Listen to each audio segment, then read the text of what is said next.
Selamat pagi teman-teman. Kali ini kita ada tamu kita, teman kita, Om Diki Wens, Om Ivanto, dan Tante Rini.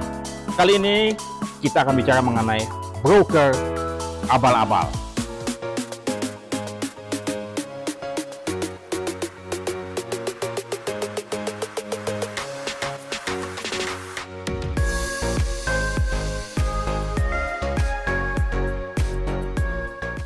Sebetulnya apa sih fungsi broker tersebut? Apa memang perlu atau nggak usah aja ada? Gimana menurut lo? Menurut gua sih harusnya Nah. broker itu memang ada, Harus ada. harus ada. Kenapa? Iya, karena itu Jadi kayaknya, sorry saya pernah mikir dengan bahasanya yang terlalu terasa nggak enak. Oke. Kok broker abal-abal itu kan entitinya jelas, Oh, di sini jelas. oke. Kita kalau bicara abal-abal siapa? Oke. Personalnya kalau entiti badan hukumnya clear kok itu. Iya. Jadi Oke. bahasanya diperhatikan. Oke. Jadi apa? Gue nanya sama dia, bukan namanya lo. Nanti gue nanya sama lo. abal-abal biar seru aja dengernya. Gitu. Ya. Paling ntar ada yang protes di belakang. Iya. Ada nggak? Apa? Apa? Apakah ada broker abal-abal dalam petik yang cuma license-nya ada, tapi kerjaannya bukan broker? Gitu loh, maksud gue. Dibilang ada, harusnya nggak ada ya.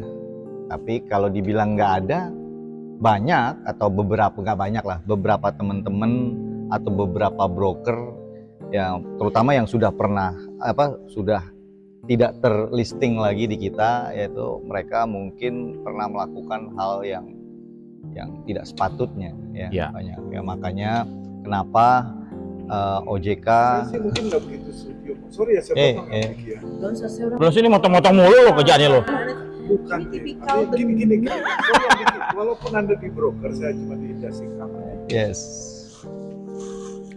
Perusahaan broker itu ada 180 kalau nggak salah. 190-an. Iya, setiap yang register di OJK. Yes. Pengurus asosiasi. Setiap orang mau setup company itu kan punya tujuan. Betul. Ya kan? Cari cuan. Saya katakanlah si broker A itu dia hanya mau main di AJK, Nah, ya kan? Tapi di satu sisi dia mungkin terima akun-akun lain yang dia nggak qualified. nggak punya kualifikasi untuk Nggak itu, punya kualifikasi. tapi maksain. Tapi maksain. Ini yang salah satu saya bilang. Jadi seolah-olah tuh broker itu apa tadi? Tidak kompeten, itu abal-abal lah. Tapi nekat jualan yang dia nggak kuasa. Banyak itu. Oh, itu banyak. Bukan cuma broker saja. Kadang-kadang perusahaan asuransi pun juga ada yang kayak begitu. Sama. Dia tidak punya kompetensi, tapi Ya. jualan polis juga kayak Ya, gitu. ya, ya. Jadi gimana? Bagaimana saat ini Anda sebagai pengurus asosiasi nih? Mantan. Mantan. Oke, mantan. Bagaimana untuk menghindarkan jangan sampai ada broker yang dicap tadi cuman tukang stempel atau kantor pos? Ya tadi sekilas dari Om Ivanto. If nih oke. Harusnya nggak ada itu ya. Tapi karena gini banyak kebanyakan bukan justru brokernya abal-abal, memang dari SDM kita. Orangnya, Orangnya. bukan license, bukan PT-nya, Yes. tapi orang yang dalam situ. Tentunya tadi setiap perusahaan yang didirikan oleh siapapun dimanapun pasti punya tujuan yang baik kan. Nggak mungkin dia akan membuat sebuah buat perusahaan itu Nggak boleh. tujuannya jelek. Suuzon. Nah di dalam perjalanan Hah? kan kita pasti punya tim, Oke. ya kan? Ada tim yang moral hazardnya baik, ada tim yang punya moral hazard yang kurang baik, sehingga dan pada akhirnya saya kira nggak di broker aja, di perusahaan asuransi atau perusahaan apapun, sepanjang moral hazardnya tidak baik itu akan mendiskreditkan perusahaan itu sendiri. Oke. Dan jadi memang beberapa perusahaan broker yang mungkin kalau sekarang sih harusnya dengan adanya regulator Regulasi OJK yang ya. Saya sebenarnya lebih senang adanya regulator seperti sekarang ini walaupun dengan segala peraturannya. Karena kalau tidak, kalau kita mundur waktu dulu belum ada OJK. Bukannya ada biro asuransi yang mengatur juga? Tapi regulator yang sekarang jauh memperhatikan. Iya, informasi yang maksud saya, Lebih maksud gua adalah detail. kalau dulu tidak ada, kita bisa bandingkan waktu dulu ada sama nggak ada lebih jauh lebih baik sekarang. Tapi apakah semua pemilik, semua direksi itu mereka memang memahami karakteristik industri asuransian yang katakanlah mohon maaf ya, Ya. tidak tidak mudah. Memang kalau tadi dibilang ada broker abal-abal atau broker yang tidak kompetens, ya mungkin Sama aja. sama asuransi sama Asuransi juga ada, lo sudah juga ada juga. ya Oh, semua.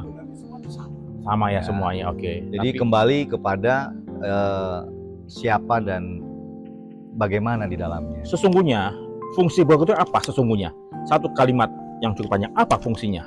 Buat siapa? Fungsi broker itu buat kepentingan klien, kepentingan nasabah, Bukan buat asuransi. bukan. Oh gitu. Iya. Bukan buat lo sejahtera. Kasih bisnis. Tidak. Jadi keperantaraan itu memang fungsinya buat Kepentingan kepentingan klien. masyarakat. Untung dan kepentingan- selamat tertanggung. Iya, karena Oke. kan tidak semua masyarakat itu memahami. Lebih banyak yang tidak memahami. Ya, hampir banyak tidak memahami Oke. tentang perasuransian. Kalau yang Justru gampang itulah. itu ada dua. Ya. Pada saat ada calon prospek klien, Calon tertanggung. si broker ini punya kompetensi terkait dengan risiko-risiko Hmm. yang diberi oleh si klien. Hmm. Jadi dia mesti mengedukasi Dia bisa nasabah, Ya. juga memahami profil Ya, risikonya ya, nasabah, Dia mengetahui asuransi juga yang seperti mana yang terbaik, ya, Yes. mendesain program asuransi, Ya. yang kedua adalah pada saat terjadi harus membantu, Yes. dia membantu mendampingi. Dan mendampingi. disitulah fungsinya sebenarnya. Itu dia. Oh, oke. Makanya tapi fungsi broker pun juga mesti Yes. kenal baik dengan lo sejahtera gitu. Ya? Betul. Iya. Semua di industri ini kita Ya semua kan sama siding pun juga mesti kerjasama Oh, kan, iya. mesti baik. Lu sebagai siding, lu suka bisnis langsung dengan nasabah atau lewat bisnis yang dari broking? Lu sebagai siding, Depends. tergantung Kalau apa? bicara profit, gue demen direct dong daripada gue bagi-bagi. Oh, pantes. Siding company nggak suka broking. Ketahuan. Oh iya, belum selesai. Belum selesai, oke. Tapi imagine ya, Hmm. berapa banyak head account harus punya satu insurance company Oke. untuk mencakup segitu Oh. banyak perusahaan asuransi, Nasabah-nasabah. Nasabah-nasabah. Jadi lebih ringkes lewat Dan broking. broker itu Bagus banget memaintain. jawabannya. Ya, jadi dia adalah variable cost. Kalau katakanlah person asuransi mau pegang akun langsung, berarti dia punya fixed cost untuk pemasaran gitu loh. Oh, betul. Dan kalau broker itu kan lebih ibaratnya hulu ke hilir terhadap Oh. customer, kan? Oke, jadi sebagai kalau, jembatan jadi kalau ada komunikasi. klaim, masalah klaim lu nggak bisa tercover, salah lu, bukan salahnya marketing kan? Iya. Karena lu yang berhubungan dengan nasabah. Nah, cuman ada kalanya broker itu tidak memperbolehkan seeding company untuk mengenal langsung account. Memang tidak boleh. Oke, silakan. Kadang kan ada account direct ya. Ya, kita let's say seseorang punya account direct yang harusnya menjadi direct diputar menjadi broker kan. Oke. Nah, Kenapa jadi tuh bisa? banyak menjadi kasus-kasus TSK saat ini. Dari segi broker sendiri, bagaimana mengeluarkan komisinya dalam hal ini? Karena pasti ada peraturan dong, tidak boleh mengeluarkan semua berapa persen komisi yang harus dikeluarkan. Ya jangan dong. Iya benar kan? Yes. Nah, sementara biasanya kalau ada account direct pasti meninggalkan cuma sedikit buat brokernya. Ya. Oke. Karena dia yang cari ibaratnya. Itu gimana tuh? Sekarang katakanlah misalnya lu sebagai siding, lu memilih kerjasama dengan broker macam apa? Broker yang gue sayang lah. Kayak Diki Wens ya. Ya, nama diri saya. Pokoknya terserah lu lah, lu bagaimana mengartikan lah. Ya intinya supaya kita apa? Iya. Ini IIC bisa untuk broking juga. Betul. Jadi kalau kembali lagi tadi pertanyaannya Om Freddy, apakah broker abal-abal itu ada? Ya, kalau bicara past tense ada lah. Ada ya. Karena dulu tidak sedemikian rupa di pengaturannya. Oke, Ya kan, pengawasan. walaupun sampai sekarang ada lah ya, tapi kita juga tidak bisa membuktikan Iya. mana yang kadang-kadang dia kelihatan profesional, kelihatan bagus, tapi Wah, di dalamnya Dia punya sertifikasi banyak loh.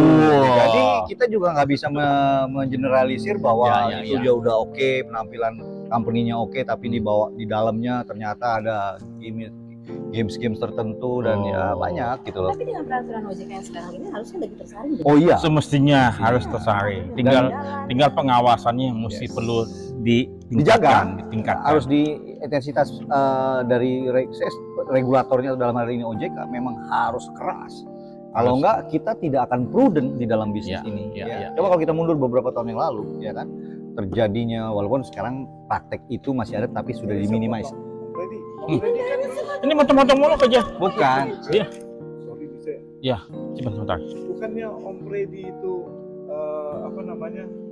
kan biasanya setiap asosiasi itu ada pendidikan. Oke. edukasi ya. Ya, emosinya memang. Tapi maksud gini, boleh. Memang broking Kan itu kita bicara punya tadi, betul. Bukan, saya potong nih. Tadi dia ngomong sumber daya manusia. Ya, jadi memang betul bahwasannya broking kompetensi yang paling utama harus ditingkatkan itu dulu. Iya. Tapi integritas pun juga harus Penting. punya, Itu jelas. ya. Nggak ada kan itu. Ada pendidikannya, tapi betul ada pendidikannya. Kan buat internal, buat masyarakat, insurance side channel lah. Ya. Supaya masyarakat Ya, jadi- tahu broker mana, Ya. bagaimana memilihnya supaya nggak salah. Benar. Intinya kita setuju nih bahwa broking pun juga harus meningkatkan kompetensi. Pasti Ya, harus. harus dijaga benar-benar ya. Kredibilitasnya itu harus dijaga. Kenapa? Sebenarnya sama. Sama asuransi lo setuju Anda tadi sama. ngomongnya broker abal-abal, asuransi abal-abal. Los- semua masalah ya, cuma abal-abal. soal sumber Oke. daya manusia. Yes. Oke. Itulah OJK. Balik ke individu masing-masing. Bentar.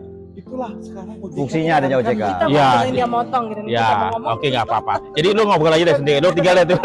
Oke, terima kasih banyak Om Kan jelas Iwanto. banget nih. Baik kalau gitu terima kasih selamat Ya. sore dan sampai jumpa lagi. Ya, bye.